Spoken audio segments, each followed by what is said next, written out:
Yeah, the bench was huge. I thought, and I said before the game, I thought we played well in the Sacramento game, and we didn't close.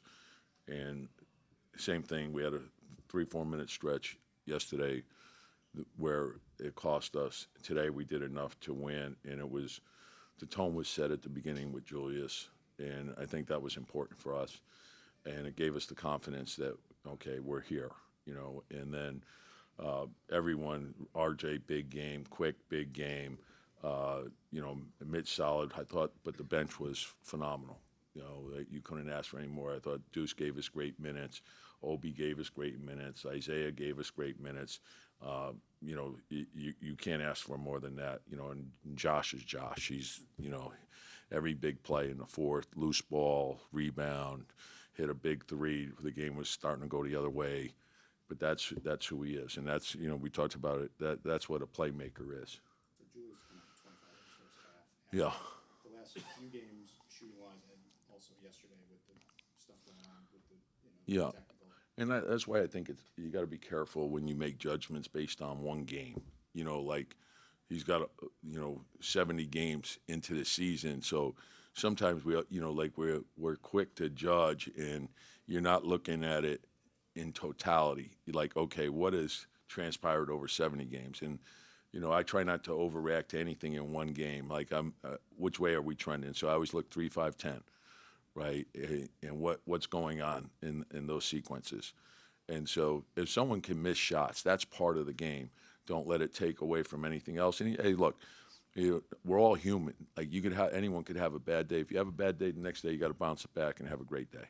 So I thought he did that, and I thought it was great. You mentioned Isaiah to Yeah. affect the game without scoring the way he did. Yeah, it was huge. It was huge, and the rebounding, the effort plays, and just having his ability to spread the floor, opens up the floor for us. So. We needed everyone, and I liked that. I thought we played to our strengths. We covered up our weaknesses, and the rebounding was phenomenal again. We knocked down some timely threes, and we're still not shooting it great, but I think that'll come. I look at over 70 games. We're high volume. We're right around the league average, right? That's where we want to be. So, RJ did a good job finishing around the rim. yeah. Not just making shots, but like just a different move around the rim. It seemed like every time. What was in fourth quarter specifically? What was Yeah, well, I think the big thing, like in the fourth quarter, is understanding the difference in the game. The fourth quarter is a lot different. The intensity is different. So I think if you're going in and you're floating around and you're shooting fadeaway, that's no good. You're not getting anywhere. You're not going to get the calls, right? You're not going to finish, right? Attack the rim.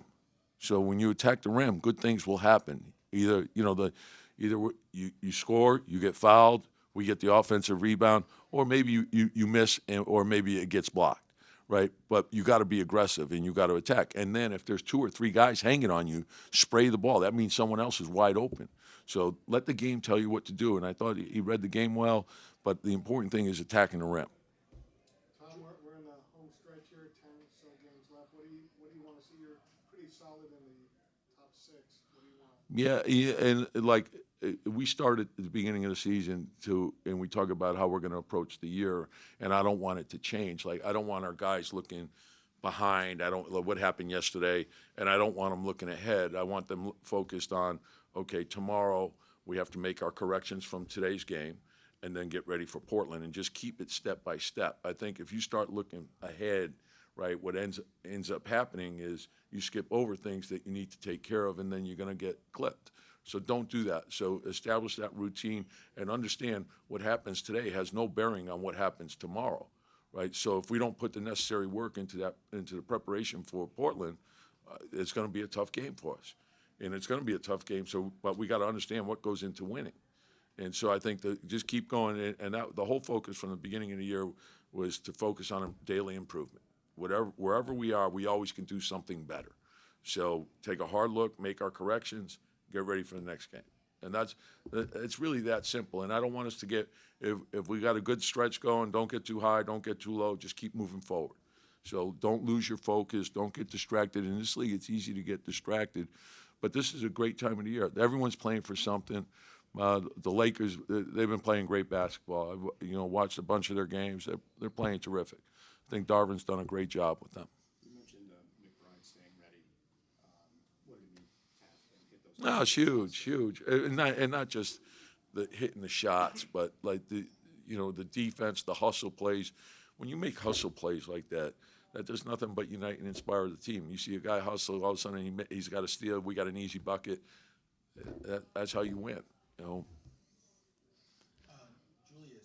from the start, especially that first half, he was so aggressive going on the rim. We're load managing your questions today. No. Go ahead.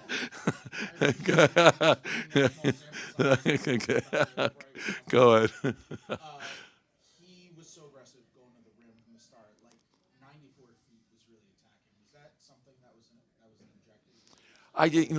And that's his strength, is like all the different things he does. So I think sometimes, if you play slow and you got the ball and you're overhandling, and they're set, he can score because of his talent, but you're exerting a lot of energy that way. I think when he gets some easy baskets, then he finds his rhythm, and then he's impossible to guard. Like, I know from having coached against him, that's the one thing I didn't want to see. Right, is him coming at us with a full head of steam, and we're backpedaling. I know it's a score or a foul, right? And if you collapse on him, he sprays, and that's when his playmaking is at its best. So use all your versatility to score different ways. That's what makes you hard to guard. If you got someone big and slow on you, take them away from the basket. You can outquick someone, take them outside. You got a post up advantage, do it that way. Do the pick and roll. And there's pick and rolls where he handles, pick and rolls where he sets the screen. I think he and Jalen have great chemistry in a two-man game, but I also think he and Quick have great chemistry in a two-man game. So Jalen was in a boot. Anything further? Was it designer? I don't know. That's not my expertise. Okay. I think it was HSS. Okay. I'm not familiar with them. Can Tom give us one designer bootmaker? What's You've had your limit. what was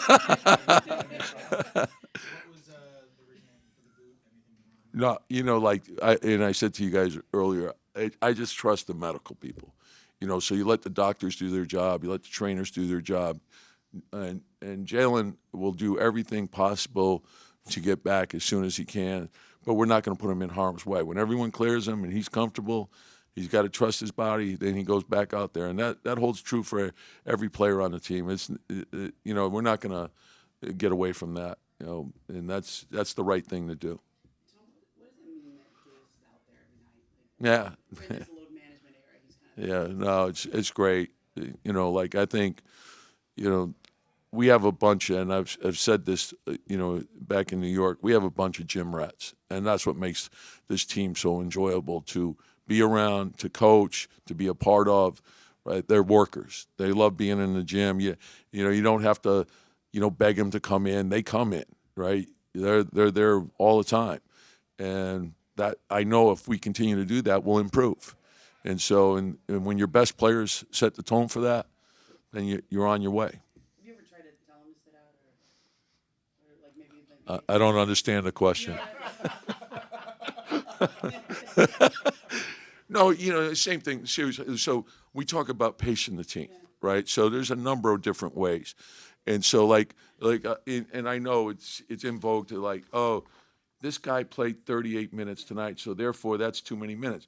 Well, how do you know what he did the day before? How do you know what he did in practice? You don't know, right? So to say someone played 38 minutes and then, they need rest, well, that's not true. And then if you're scrimmaging in practice, maybe you hold him out of the scrimmage, or maybe you have a sub with him. So maybe he has a couple reps and he's out, or maybe he does nothing. Maybe he just does recovery. So there's a lot of different ways to do it. So, again, trust the medical people, trust the player, and then we know, we have a very young team. So when you have a young team, and Julius is just going into his prime, right? So the only way they're going to get better is by working. If they don't work, they're not getting better.